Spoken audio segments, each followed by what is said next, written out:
that too. You can always turn the piano. Oh, yes, but I got in trouble one time when I did that. So, no. I'll handle it. You do that, Karen. You do that. Andre, is there anybody that needs a lyric sheet? Does anybody need a lyric sheet still? If you do, it's over there by the door on that little table. All right, let's sing together this morning. I need the every hour, most gracious Lord. No tender voice like thine can peace afford. I need thee, oh, every hour need thee, oh, bless me now, my Savior. I come to thee. I need thee every hour. Say thou be mine. Temptation lose their power when thou art nigh. I need thee, oh, need thee. Every hour I need thee. Oh, bless me now, my Savior. I come to thee. I need thee every hour in joy or pain. Come quickly and abide, for life is vain. I need thee, oh, I need thee. Every hour I need thee. Oh, bless me now, my Savior. I come to thee.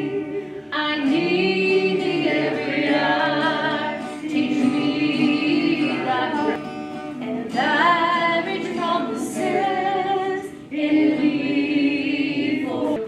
I need thee, oh, I need thee. Every hour I need thee. Oh, bless me now, my Savior. I come to thee. Thank you.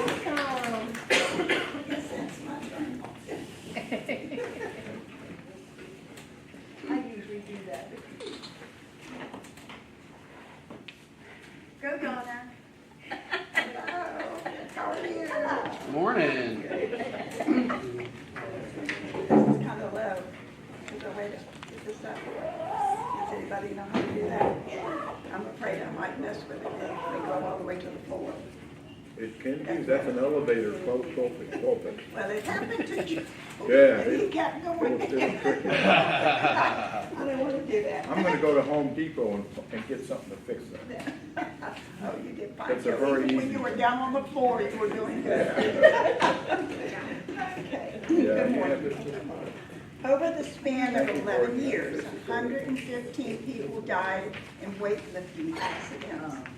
At the gym, weightlifting accidents at the gym. And the same 11 years, only one person died of eating donuts. Make good choices, people. Arguing with a woman, men gonna like these jokes. Arguing with a woman is like getting arrested. Everything you say can and will be used against you. That's true. 9 out of 10 husbands agree that their wives are always right. The 10th husband hasn't been seen since the study was conducted.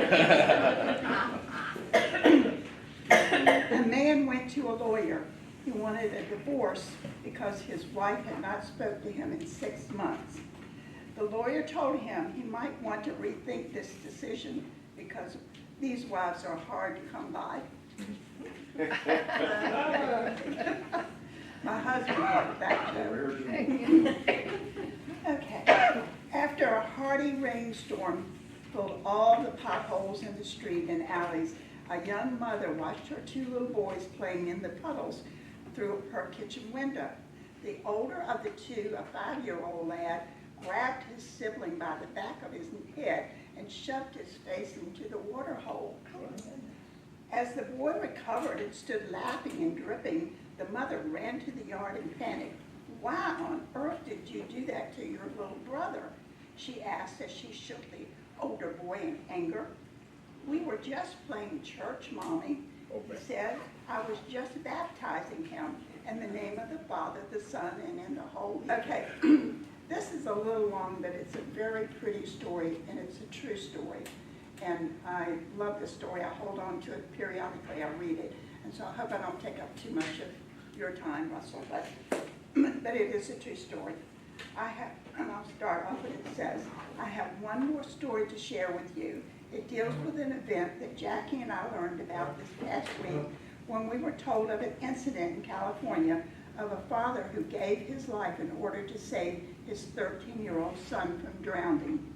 The father was a son of a very close friend of ours. Here is the story. At a Sunday evening service, the pastor introduced a guest minister to the congregation to share whatever was on his heart that evening. The elderly guest stepped onto the pulpit and began to speak. The father, his son, and a friend of his son were sailing off the Pacific coast when a fast approaching storm blocked any attempt to get back to shore. The waves were so high that even though the father was an experienced sailor, he could not keep the boat upright, and the three were swept into the ocean as the boat capsized. The old man hesitated for a moment, making eye contact with the two teenagers who seemed interested in the story. He continued grabbing a rescue line. The father had to make the most excruciating decision of his life. To which boy would he throw the other end of the lifeline? He had only seconds to make the decision. The father knew that his son was a Christian, and he also knew the son's friend was not. The agony of his decisions could not be matched by the torrents of the waves. As the father yelled out, "I love you, son," he threw out the lifeline to his son's friend.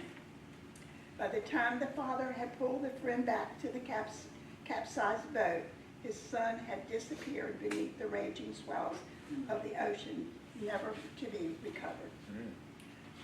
By the time the two teenagers were sitting up straight in their pews, anxiously waiting for the next word to come out of the old man's mouth, the father, he continued, knew his son would step into eternity with Jesus, and he would not bear the thought of his son's friend stepping into eternity without Jesus. Therefore, he sacrificed his son to save his son's friend. How great is the love of God that he should do the same for us. I urge each of you to accept his offer to rescue and to take hold of the lifeline he is throwing out for you. With that, the old man sat down, and the pastor delivered a brief sermon with an invitation that no one responded to. Within minutes after the service ended, however, the two teenagers were at the old man's side. "That was a nice story," politely stated one of the boys, "but I don't think it was very realistic. For a father to give up his son only life in hopes that the other boy could become a Christian." "Well, you've got a point there," the old man replied, glancing down at his worn Bible. A big smile broadened his narrow face, and he once again looked at the boy and said, "It sure isn't very realistic. It isn't. But I'm standing here today to tell you that the story is but a glimpse of what it must have been like for God to give up his son for me. You see, I was the father, and your pastor is my son's friend." Very good, very good.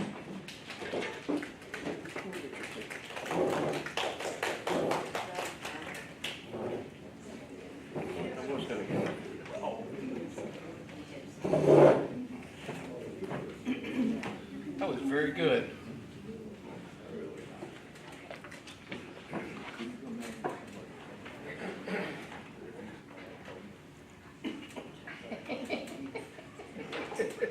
Well, good morning, everybody. Good morning.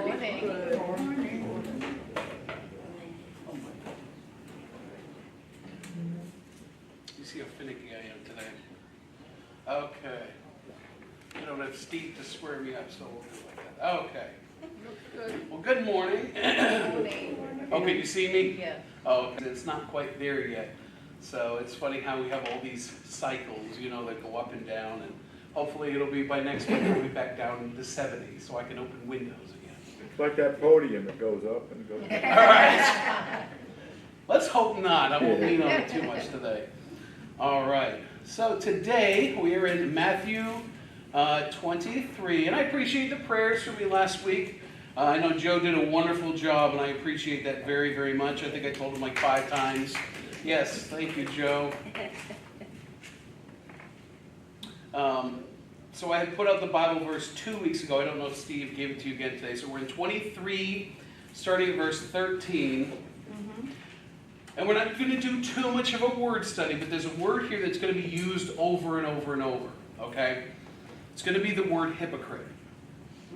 Does anyone know what the word hypocrite means, kind of in the original Greek, or what it was used for? Has anyone heard that story before? Wasn't it originally used for drama? Yes. So the word means under judgment. It's where we in fact get the word critical from hypocrite. The end of it, hypo meaning underneath, and then kritos is where we get the word critical. To be under judgment or to be under decision, okay? So the word would mean someone who was wearing a mask that was masking who they were because they were in a play, they were in drama. So the word hypocrite here, when he uses it, he's giving a different spin on the word. He's not using it to say, oh, you actors.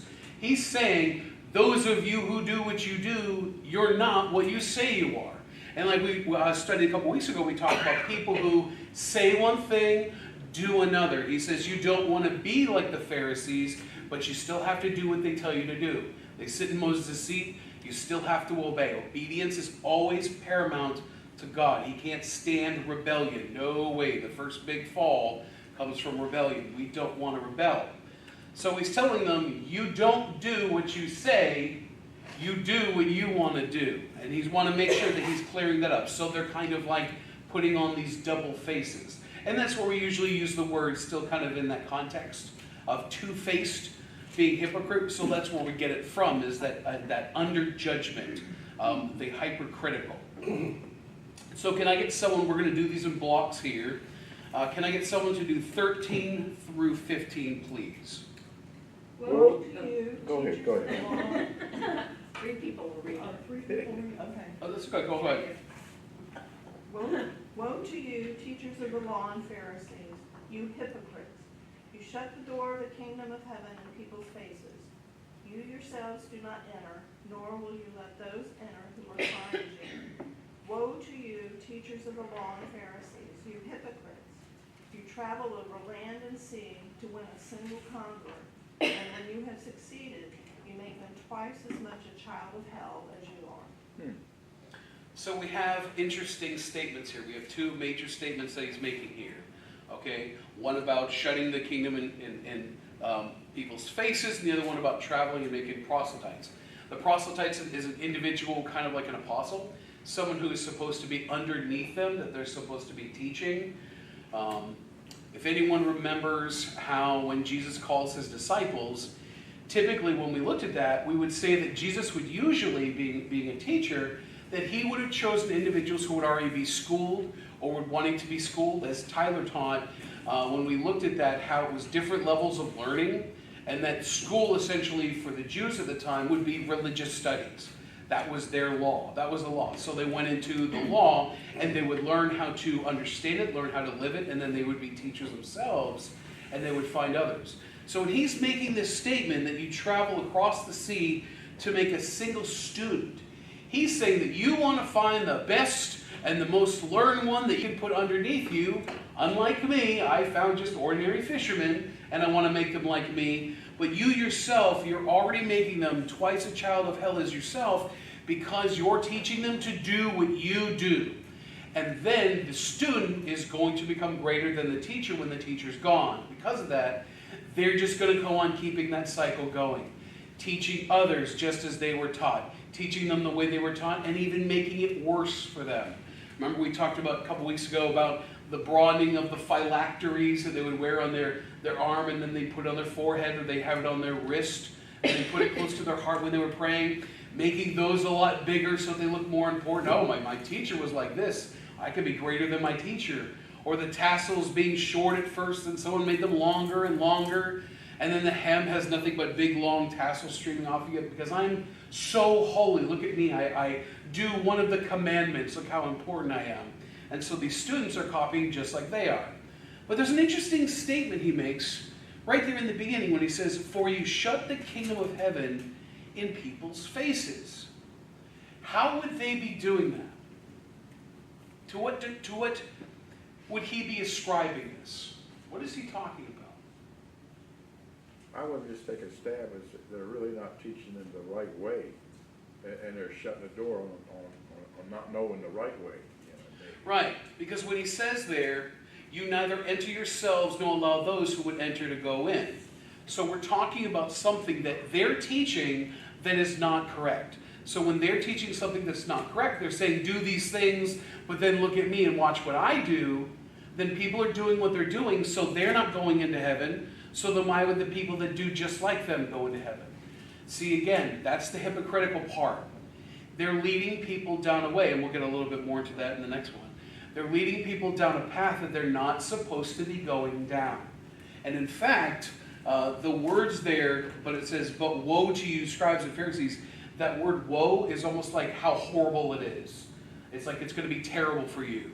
Some of your translations might see how horrible it is or how terrible it is. Some of you might have that. But typically it just says, "But woe to you." It's going to be terrible for them in the end because of where they're taking people. But yeah, they're not teaching them the right things.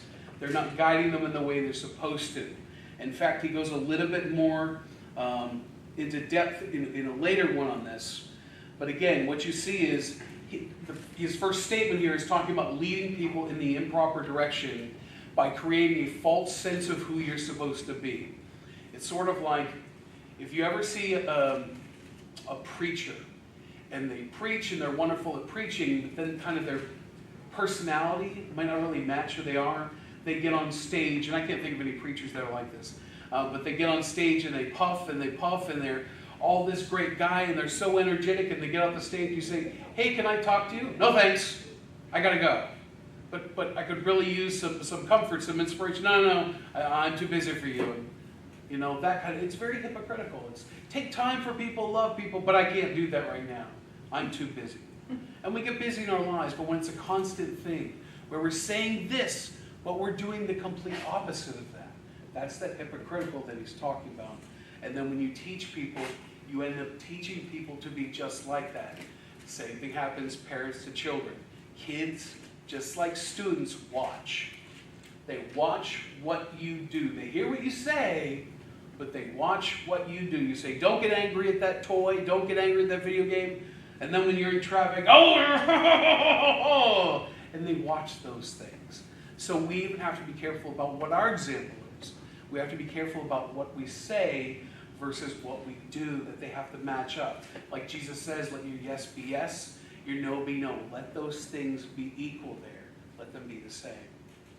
Russell, Yeah, sure. in my NIV, verse 14 isn't there, it's down below here. What's the deal with that? So it's funny, I just told Mike about that a second ago. So depending on when the Bible was originally written, so in studying the small group, we were talking about 2 Corinthians. When Paul wrote a book, like say he writes 2 Corinthians, it's a letter. And people would take that letter. Well, one letter can't go to all these different churches. So someone would sit down and transcribe the whole thing. And that was called a manuscript, because they would manually write it down. Well, as that happens, sometimes someone might translate something improperly, or they might accidentally add something for clarification. And when all those texts are put together, say like the NASB, the New American Standard, will take this manuscript set and see that even though it's here, it might not be in some of the older manuscripts. So they'll put a little footnote that says it's not in older manuscripts. Yours might have something that says something like that. Or it'll say, it doesn't say anything like that. But that's typically what happens. It'll be in a different manuscript, and they'll say, well, we'll put it there, but we'll put a little addendum. Is that what yours says? Yeah, it said, some manuscripts include here words similar to Mark 12:40 and Luke 20:47. Right. So they'll have them because when they were looking at the other versions, like you said, Matthew and Mark, they saw those there, or even when they looked at original manuscripts, someone had put that there. So they said, okay, we'll put it here, but we'll add a little star. This is the benefit of having our modern technology, is we have the ability to go back and see what it is. However, we are 2,000 years nearly since the majority of this was written, the New Testament anyway. So we're a little bit far out, so we don't have perfection in that sense. But when the Bible was written in its original languages, it was written perfectly inerrant. It was 100% correct. But you'll see things like that. The beginning of John 8 is just like that too. You'll see like little brackets around it. The end of Mark has that. It ends one way and then it says some of the manuscripts don't have this. Yeah, so there's your quick little primer on manuscripts for the day. So if you do see that, it's not because it's wrong. It's just because it wasn't in one of the translations that they used to make our English versions. That's the quick and short of it. Does anyone have anything else for that section? All right, so now we are on 16. Can I get someone to do from 16 down through 22? It is a big section, but could you do that for me? Woe to you, blind guides! You say, if anyone swears by the temple, it means nothing. But anyone who swears by the gold of the temple is bound by that oath. You blind fools, which is greater, the gold or the temple that makes the gold sacred? You also say, if anyone swears by the altar, it means nothing. But anyone who swears by the gift on the altar is bound by that oath. You blind men, which is greater, the gift or the altar that makes the gift sacred? Therefore, anyone who swears by the altar swears by it and by everything on it. And anyone who swears by the temple swears by it and by the one who dwells in it. And anyone who swears by the heavens swears by God's throne and by the one who sits on it. Was that a tongue twister or not? Yeah. Swear, swear, swear, swear. Lot of swearing going on. Lot of swearing going on. on. A lot of that happening here. And I kind of gave it away just a second ago. I didn't mean to. But does anyone know what Jesus says about oaths? About oaths or swearing by things? Something about vows. Don't vow. That's right. Yeah. You know, wait a second. Don't swear by things, because essentially you're making an oath. When he says, don't swear by heaven, for it's God's throne. Don't swear by the earth, for it's God's footstool. Don't swear by the temple, because that's God's dwelling place on earth. He says, don't swear by these things. He just says, you want to do a thing, you say yes. You don't want to do a thing, you say no. And you keep those consistent. You live by those standards. But here, he's making this statement. What is he calling them in this? He says it over and over. What is he calling them? Blind guy? Blind. He's calling them blind. So they're not actually blind, right? They're spiritually blind. They're spiritually blind. Why are they spiritually blind when he talks about these oaths? They don't get it. They don't get it. They're missing the point. So when he talks about if anyone swears by the gold in the temple, he's bound by his oath. This is what the Pharisees say, right? Why would they be okay with swearing by the gold and not the temple? Why would they say that? The gold was just a thing in the temple. Well, that's what Jesus says. Well, why would they be okay with swearing by the gold? Well, that was what was important to them. That's what's important to them. The gold in the temple, not the temple itself. To them, the temple is just the building that houses God. It's where they do their service and they pray towards the temple. The gold to them is what's so important. Oh, it's the thing that we bring. You're going to see a constant with that with the next one. We're the ones who bring the gold into the temple. The temple is by God. We bring in the gold. Now thinking of that, think about what it says about the altar. What gets put on the altar? The gift, the sacrifice. Who brings the gift and the sacrifice? The high priest.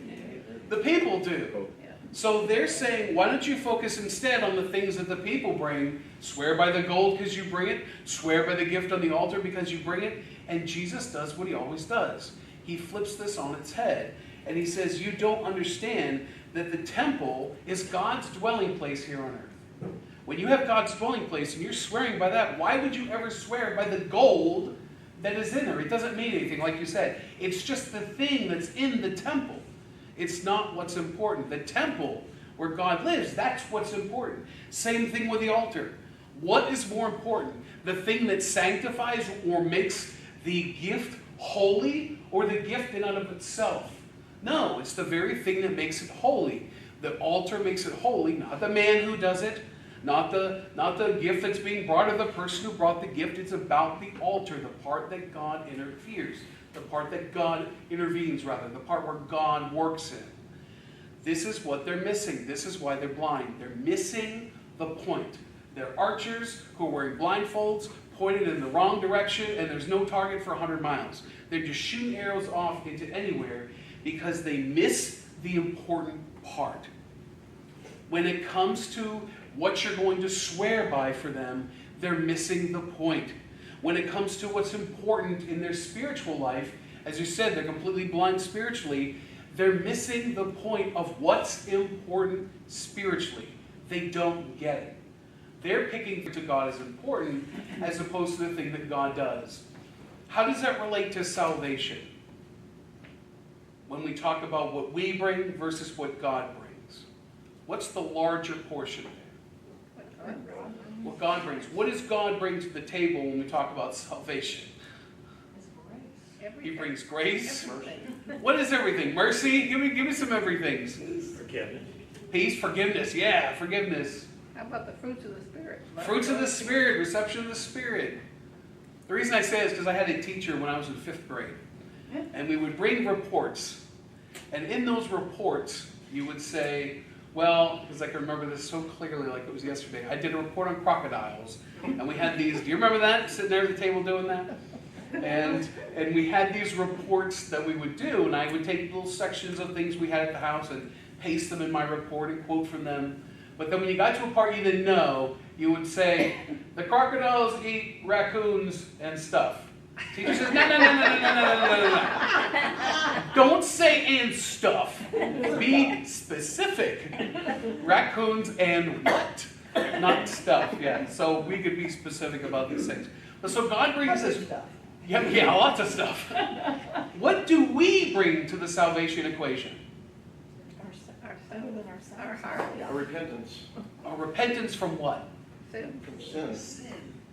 We bring ourselves covered, soaked. It's like when you pick up a rag that you're done cleaning something dirty with, and then it's also wet too, and it's like dirty water and you don't want to touch it.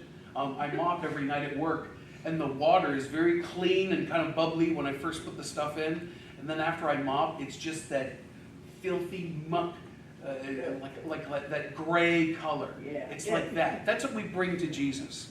We come to Jesus with our salvation, and this is by what we've got. We bring that gray, dirty, water-filled rag, and we say, this is what I have. And if we said, oh, look, it's me. I'm wonderful. Look at my filthy, dirty rag. That's my righteousness right there. That's my righteousness. Jesus doesn't want to touch that. He holds his nose and says, no way. But he doesn't. Instead, he takes that rag, he cleans it off, and he gives us something brand new. He cleans us, makes us better. So it's always the God part that is far more important than anything we could possibly bring. And Jesus really emphasizes that here. Does anyone else have anything for that little section there?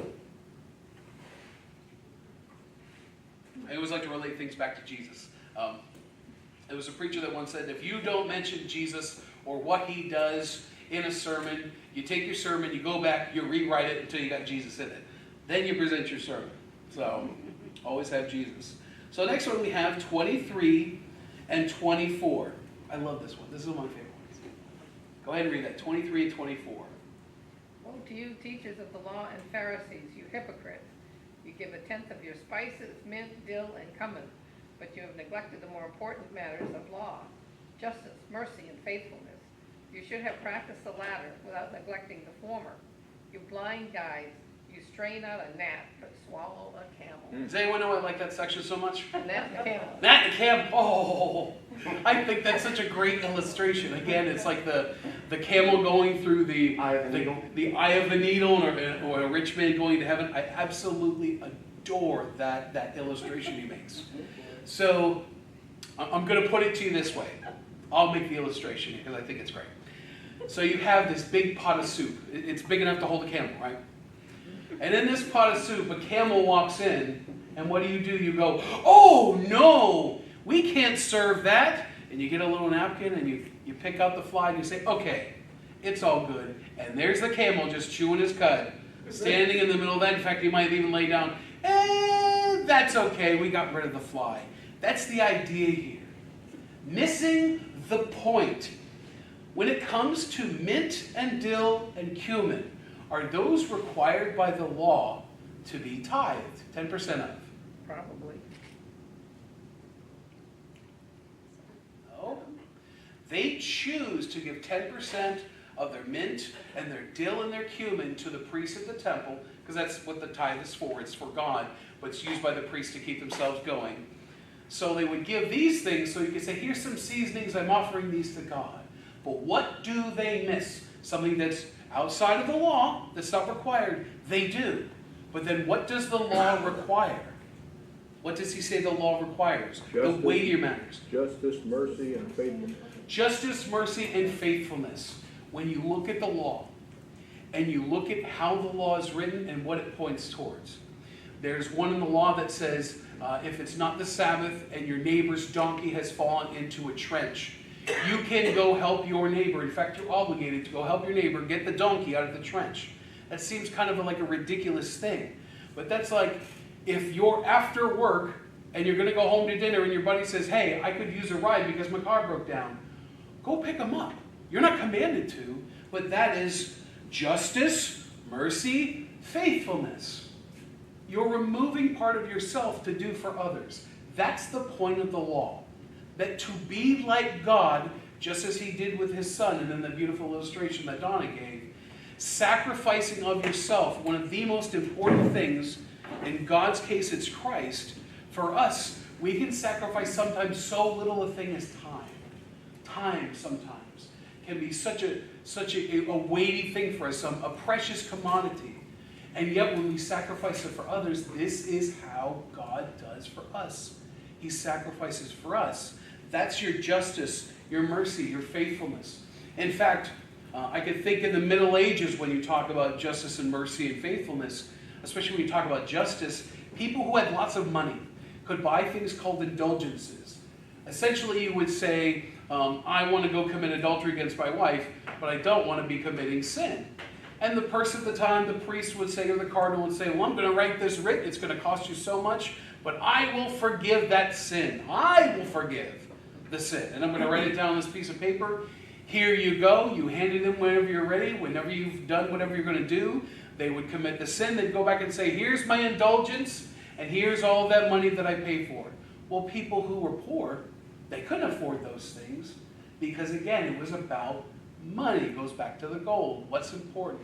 The gold is instead of the justice that was to be done. This person sins. There's repentance that has to be happening, but it's not happening when you can just buy your way out of it. Okay? There's only one person that ever purchased anything for us that is of any important eternal value, and that's Christ purchasing our salvation on the cross. And we have to remember that. But here, they're tithing things outside of the law that aren't required, but they do those things saying, look what I can do here, but I'm not going to do the important parts, but I'm doing this over here. Look how great I am. Again, hypocrisy. Joe. Yeah, James chapter 2, 14 through 18 talks about faith and deeds. Yeah, it's the same thing. If you have faith and I have deeds, what's better? That I can show you my faith through my deeds, but how do you show me your faith with your faith? It's just faith. I show you my faith by what I do. Here it's the same thing. They're not doing what they ought to do, but they're doing things that they think are important.